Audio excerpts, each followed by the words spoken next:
Kimetsu no Yaiba é um anime muito bem feito, com ótimas histórias não somente dos heróis, mas também de seus vilões demoníacos. E a elite desse lado é chamada de Luas Superiores, que consiste em 6 demônios extremamente fortes. Hoje estou aqui para contar a história de cada um deles, falando sobre sua personalidade e também habilidades. Mas não esqueçam de deixar o like nesse vídeo, pois ele está muito bacanudo e também ajuda eu a perceber que vocês querem mais vídeos de Kimetsu no Yaiba. Eu sou o Kaique e sejam todos muito bem-vindos ao Conservatório Pop.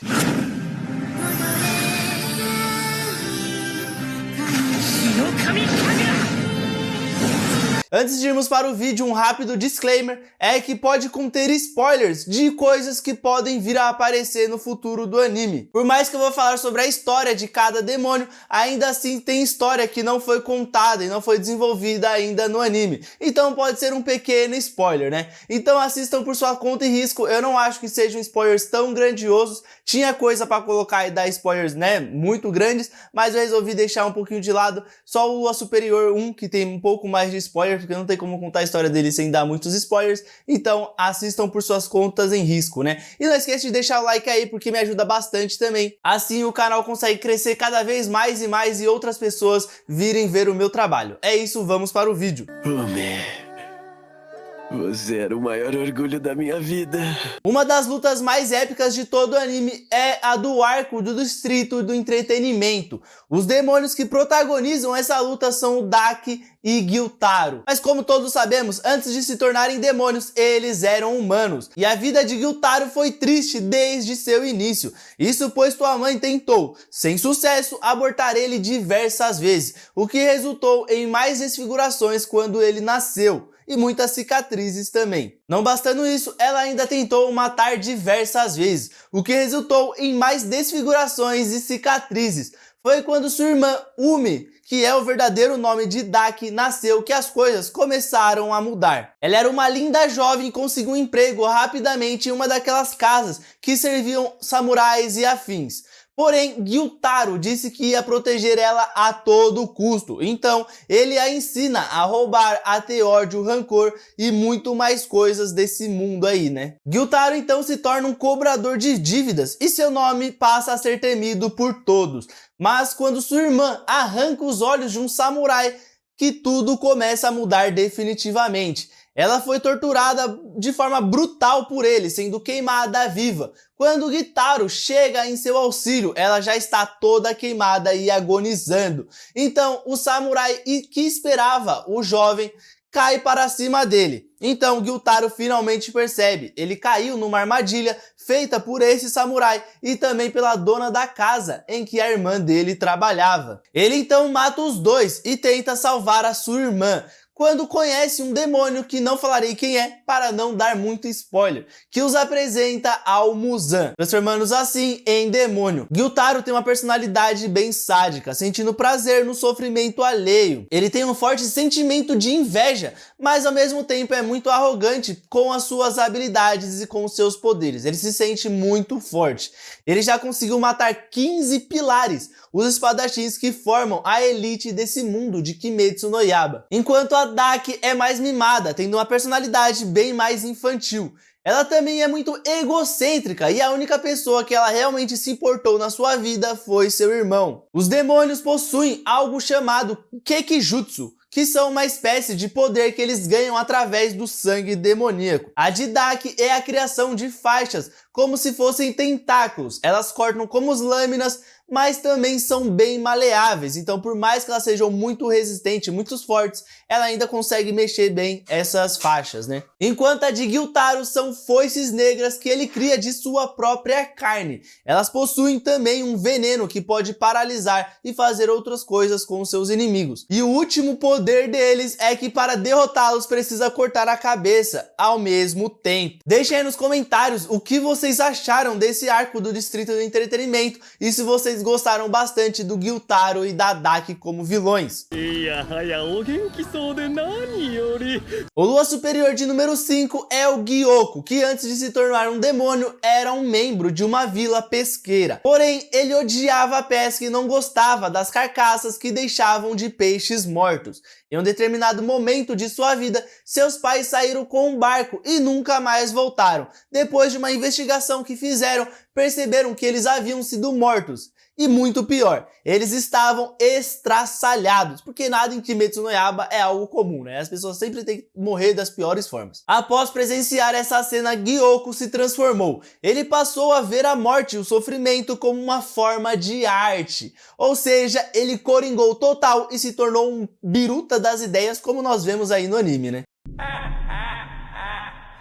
Por conta disso, em certo momento, ele matou uma criança ali da vila e colocou o seu corpo dentro de um frasco, pra, né, mostrar que o cara é maluco das ideias mesmo, né? Para se vingar, os pais dessa criança espancam ele e deixam ele ferido gravemente e agonizando de dor, para que ele morresse lentamente. E foi nesse momento que Muzan chega e oferece uma chance dele continuar vivendo, só que dessa vez no formato de um demônio, né? E assim como os outros Onis, ele também tem o prazer no sofrimento, mas tem um apreço pela arte. E ao mesmo tempo tem um narcisismo elevado por conta de achar que a arte dele é suprema. É tipo o Deidara do Naruto lá, né? Quando ativa sua verdadeira forma, ele fica muito forte, usando toda a sua força e consegue transformar em peixe tudo que ele toca. Seus vasos são utilizados na maioria de seus poderes e também ataques, e essa é a sua Kekijutsu, sua arte demoníaca de sangue. Ou seja, ele utiliza seus vasos para criar vários ataques,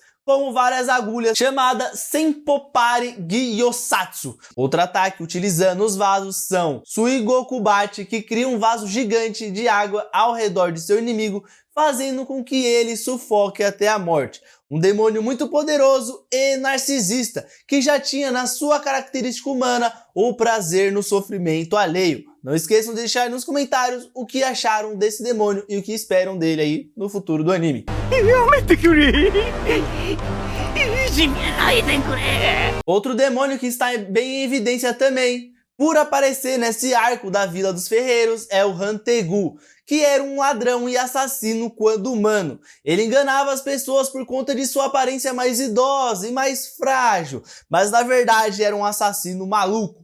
Quando foi capturado, ele disse não ter culpa dos atos que cometeu. Afinal de contas, não foi ele, e sim as mãos dele. Ou seja, ele dizia que tinha a mão do Ash de Evil Dead, com vontade própria, né? Por conta de seus muitos crimes, ele foi condenado à morte. Mas foi nesse momento que ele conhece Muzan, que o transformou em um Oni, e ele ficou muito forte, e recebendo a alcunha de Lua Superior número 4. Após conseguir fugir da prisão, ele mata o magistrado, que foi quem o prendeu. Em seu último suspiro, o magistrado disse que os pecados dele seriam pagos de uma forma ou de outra em algum momento de sua vida. Sua personalidade principal é a de um demônio covarde e medroso, porém suas contrapartes são sentimentos exponenciais e como tais, eles representam bem esses sentimentos, como vemos no anime aí nessa terceira temporada. Seu Kekijutsu, ou arte demoníaca de sangue, consiste em conseguir dividir seu corpo por diversas emoções, como vemos no anime. Mesmo que decapite todos, ele não morre, tem que cortar a cabeça principal, a daquele bonequinho lá, né? Todos esses clones representam um sentimento ou emoção diferentes. São eles: Sekido, que representa a raiva, um demônio que utiliza um bastão que cria choques em seus oponentes e em objetos. Além disso, ele ainda pode forçadamente absorver os outros clones para se tornar Zohaukuten. Caraco, que representa a alegria. Cria um leque que pode gerar uma forte onda de ar muito forte. Com o bastão de Sekido, ele ainda pode criar mais desses leques. A Izetsu representa a tristeza. Ele cria uma lança Yari de seu próprio corpo e pode moldar ela de diferentes tamanhos, aumentando assim o seu alcance. O Urogi representa o prazer. Ele utiliza suas asas para voar e suas garras bem afiadas para cortar. Além disso, ele lança gritos sônicos nos oponentes. E temos também Zohakuten, que é a representação do ódio. O mais forte de todos é criado quando o Séquido absorve os outros demônios. Ele cria dragões de madeiras gigantes que podem lançar os poderes dos outros demônios absorvidos, sendo ainda mais forte do que os originais, do que os poderes lançados pelos originais, né? Agora um rápido spoiler, então se vocês não quiserem ver, pula aí para esse tempo na tela, é que temos um sexto clone, que é o Urami, que representa o ressentimento, que é a sua última forma de defesa, né? A última forma de defesa do Hantegu, que seria a forma original dele, só que em tamanho gigante. Tipo em Power Rangers, quando o vilão perde a luta e fica gigante. Deixem aí nos comentários o que vocês acham do Hantegu. E se vocês não se inscreveram no canal, já se inscreve aí para não perder os futuros vídeos de Kimetsu no Yaiba. Mas tem que deixar o like também. É nóis! Com o nome de acaso, Lua Superior de número 3 tinha o nome de Hakuji quando era humano. Por conta da condição enferma de seu pai, Hakuji passou a furtar pessoas da cidade onde morava, a fim de conseguir dinheiro para comprar os remédios que ele necessitava. Porém, ele foi pego 3 vezes, entre elas o magistrado que sempre batia nele e ia marcando seu corpo com tatuagens, e na 3ª vez disse que se ele fizesse de novo, iria arrancar os braços dele. Não bastando tudo isso, ele constantemente chamava o jovem de criança demônio. Quando voltou da 3ª prisão, ele descobriu que seu pai havia se enforcado, deixando uma 4ª, na qual falava para Hakuji viver a vida dele plenamente e dentro da lei, e que ele não queria mais tomar remédios conseguidos por meios ilegais. Por conta de suas tatuagens que o incriminavam, Hakuji foi banido na cidade de Endo, por conta desse ódio que nutria após grandes surras, e por não conseguir pagar os remédios de seu pai, ele começou a ver o mundo com outros olhos, dizendo que esse mundo era uma bosta, e ele começou a espancar as pessoas que cruzavam seu caminho. Em uma dessas constantes lutas, em que ele estava quase matando 7 homens adultos, ele foi abordado por um homem chamado Keizo, que também era dono de um dojo naquela aldeia onde ele estava. Keizo era um homem alegre e isso irritou profundamente Hakuji, que estava amargurado por conta do mundo, ou seja, ele também já estava coringado. O garoto desafiou o homem para um duelo, mas rapidamente foi derrotado. Porém, Keizo acolheu ele para que Hakuji pudesse cuidar de sua filha doente, a Kyoki. A mãe da garota havia falecido há um tempo atrás por conta do estresse. Ela acabou se afogando e por conta disso o pai teve que abandonar o dojo e fazer serviços braçais para conseguir dinheiro para o tratamento da criança. Por já ter cuidado de seu pai enfermo, Hakuji não teve problemas para cuidar da jovem. Ela era muito sensível e chorava muito. Então um dia, mesmo que sem querer, o garoto a animou dizendo que eles veriam os fogos de artifício no ano seguinte. Certa vez houve um confronto com o dojo rival, Kenjutsu Dojo, lugar esse em que Hakuji derrotou 9 pessoas. Mas não só isso, quando o herdeiro do dojo ficou com raiva e pegou uma espada de verdade para matá-lo, o jovem deu um soco na parte lateral da espada enquanto ela descia. Essa espada se quebrou e por conta desse golpe, o dojo reconheceu a derrota e pararam de assediar o dojo Soryu, que era o dojo do Keizo. Após alguns anos, Hakuji treinava no dojo Soryu. Enquanto o dojo ia crescendo, Kaizo o ofereceu ao jovem, e não apenas isso, mas ofereceu também a mão de sua filha em casamento, o que deixou Hakuji bem espantado. O jovem prometeu proteger ambos, o dojo e a Kyoki, mas não pense que ele mentia para ela, pois ele contou tudo sobre o passado dele para ela, que disse não se importar e o que só deixou o jovem mais apaixonado ainda. Porém, como estamos falando de Kimetsu, nada pode ser bom. Então, após uma rápida viagem para visitar o túmulo de seu pai e contar para ele sobre o casamento que estava por vir e também, contar que ele iria assumir o dojo, Hakuji volta para a cidade e percebe que tem algo esquisito acontecendo. Um membro do dojo de Keizo informou que o Kenjutsu, o dojo rival, envenenou o poço no qual Kyoki e Keizo beberam a água. Então, os dois morreram. E por conta da raiva que crescia há muito tempo em si, que antes havia sido apagada por conta da bondade de Keizo e Kyoki, Hakuji vai até o dojo dos malditões e mata todos os membros. Ele mata todos os 67 membros do dojo. Mas não é apenas isso. Sua raiva é tanta que ele deixa os cadáveres irreconhecíveis. Isso atraiu a atenção de Muzan, que a princípio se sentiu desapontado por não ter sido um demônio, mas sim um humano quem fez isso. Mas decide transformar o Hakuji assim mesmo. Hakuji, como havia perdido tudo, decide aceitar e assim se torna o demônio Akaza. O Akaza é forte, mas ao mesmo tempo é teimoso e gosta muito de lutar. Ele gosta de testar suas habilidades com caçadores, mas ele não gosta de pessoas fracas, mas respeita muito os mais fortes, como no caso do Sengoku, como vemos no filme de Kimetsu. Ele tem sede pelo poder e inveja dos dois superiores dele, dizendo que um dia iria matá-los e se tornar mais forte que eles. Ele possui muitas habilidades, a maioria delas sendo através de sua Kekijutsu. E o nome dessa técnica é desenvolvimento de técnica, que cria vários ataques tipo ondas de choque, rastreando também seus oponentes através de sua sede de sangue e espírito de luta. Um exemplo desses poderes é o Hashin, que cria uma bússola embaixo dele com números de 1 a 10, detectando todos os ataques recebidos de seus oponentes, o que faz com que seus ataques mesmos serem difíceis de desviar. Ele consegue perceber isso através do espírito de batalha. Outra habilidade também é o Kushiki, que cria ondas de choque quando ele soca o ar. A história do Akaza é bem legal para mostrar como os vilões de Kimetsu possuem um passado muito trágico, algo muito presente e que animes sabem fazer isso muito bem. Esses vilões que, por mais que odiamos, ainda assim conseguem nos emocionar. O penúltimo demônio dessa lista é o Doma, que já no seu nascimento foi visto como uma divindade por conta de seus olhos que tinham as cores do arco-íris, e por acreditarem que ele conseguia ouvir a voz de Deus. Por conta disso tudo, desde pequeno ele foi preparado para se tornar o líder do culto do paraíso eterno.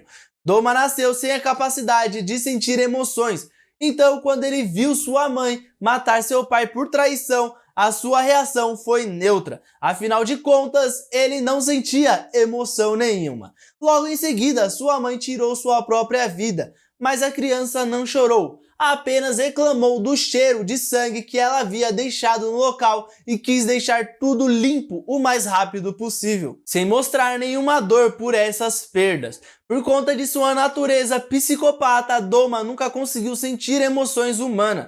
Pelo contrário, ele tinha repulsa por elas, dizendo que as não entendia de jeito nenhum. Ele possui também em sua natureza uma visão diferente para o mundo, acreditando que o mal seja a verdadeira salvação para tudo.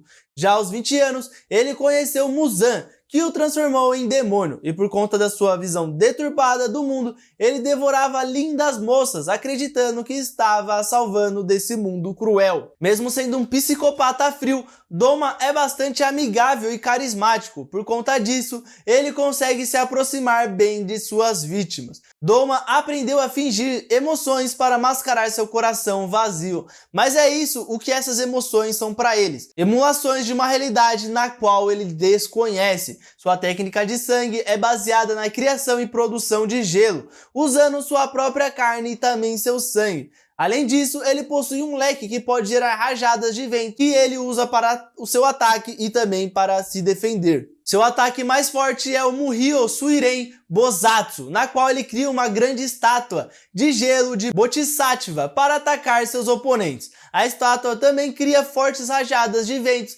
que congela facilmente até a morte. Esse é um Oni que não temos tantas informações, então eu quero ver no anime como ele vai ser desenvolvido ali para nós entendermos mais sobre o seu ponto de vista. Mesmo ele sendo um maluco, né, mas todo Oni é um maluco no final das contas, né?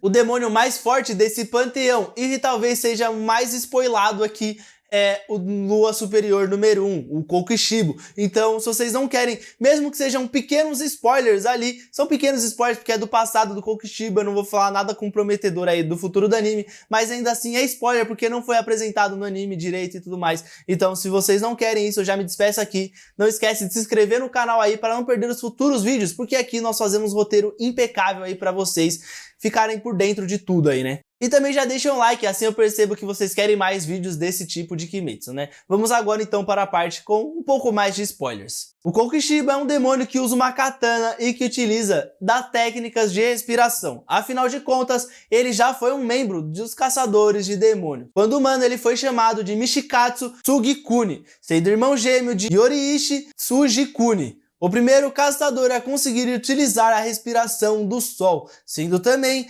ele mesmo o criador dos estilos de luta que usam a respiração. Ao contrário de seu irmão, Mishikatsu não era um prodígio da espada, mas sempre sonhou em ser o maior samurai de todo o Japão. Porém, seu irmão era o contrário, ele era desinteressado pela katana, mas mesmo assim era muito talentoso e forte. Então a inveja de Mishikatsu foi crescendo ao longo do tempo. Após alguns anos, eles seguiram caminhos diferentes, com o Mishikatsu sendo um pai de família. Porém, foi quando seu irmão apareceu e de repente o salvou de um Oni. Ele decidiu abandonar sua esposa e também seus filhos e se tornar um caçador de demônios, tentando novamente conquistar o seu sonho de infância. E é aqui que percebemos que o Mishikatsu é um paizão, né? Ele simplesmente abandonou o filho, abandonou a esposa e foi viver o sonho dele, né? Mas beleza, né? Foi ele quem ensinou a todos os caçadores do esquadrão a utilizar as técnicas de respiração, pois ninguém era capaz de usar. Mas mesmo assim, nem mesmo ele, que era o irmão gêmeo de Orochi, conseguiu utilizar a respiração do sol. Mas vocês sabem quem é capaz, né?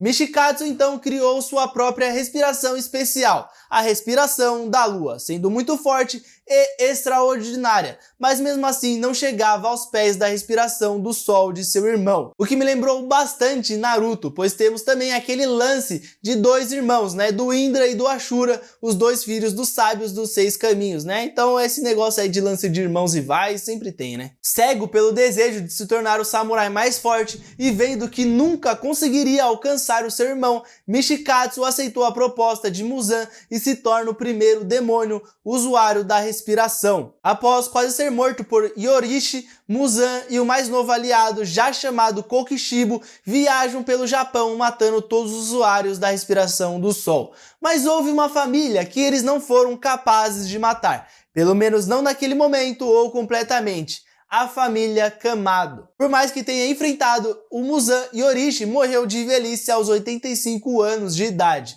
na frente de seu irmão Kokishibo, que destruiu seu corpo enquanto gritava que o odiava por o fazer se sentir inferior e mais fraco que ele, mas reconhecendo depois que a única coisa que ele quis era ser tão forte quanto seu irmão. Kokishibo sempre foi um demônio mais reservado. Quando humano, ele seguia as regras estritamente, mantendo isso quando se tornou um Oni, respeitando sempre a hierarquia das 12 luas demoníacas. Ele era considerado humilde e sempre se retratava quando cometia erros, além de falar quando tinha dificuldades. Depois de virar demônio, suas ações eram realizadas com o único objetivo de cumprir os objetivos de Muzan ou servi-lo. Sua maior habilidade é a respiração da lua. Com essa respiração, sua espada faz cortes em formato da lua, que mudam seu tamanho e seu comprimento, podendo aumentar seu alcance. Por viver vários séculos como demônio, ele foi aperfeiçoando essa técnica, se tornando a respiração mais forte que conhecemos. Não mais forte porque nós temos aí um personagem de Kimetsu que usa a respiração mais forte, né?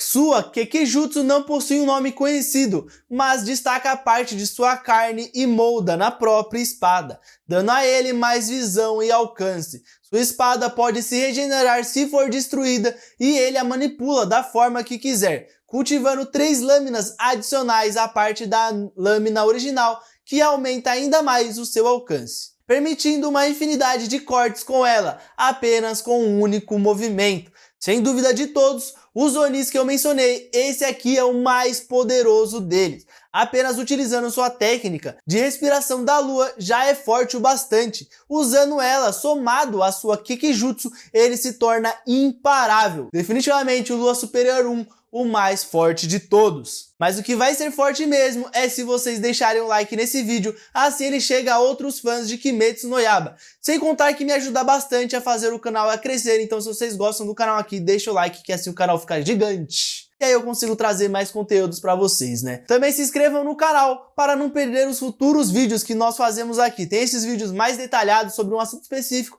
e também tem vídeos diários, no qual o Matheus e eu comentamos sobre notícias aí do mundo da cultura pop. Tem bastante coisa legal, então não esquece de se inscrever. Também comenta aqui embaixo qual foi o seu Oni favorito e também comenta aí dicas de conteúdo que vocês querem ver aqui no canal. Pode ser de Kimetsu ou de outros assuntos. Também não esquece de compartilhar com quem vocês acham que vai gostar desse conteúdo e quem tá curioso para saber sobre os outros Luas Superiores. Confiram também a descrição desse vídeo, pois eu deixo os links das nossas redes sociais aí para vocês ir lá conferir lá no Instagram e no TikTok, pois temos vídeos curtos e rápidos lá no TikTok, né, conteúdos exclusivos que só tem lá, não temos aqui. No Instagram também nós estamos produzindo alguns textos falando sobre esse universo da cultura pop, textos ali que não caberiam num vídeo, então a gente faz em formato de texto ali para vocês. É isso, muito obrigado e até a próxima.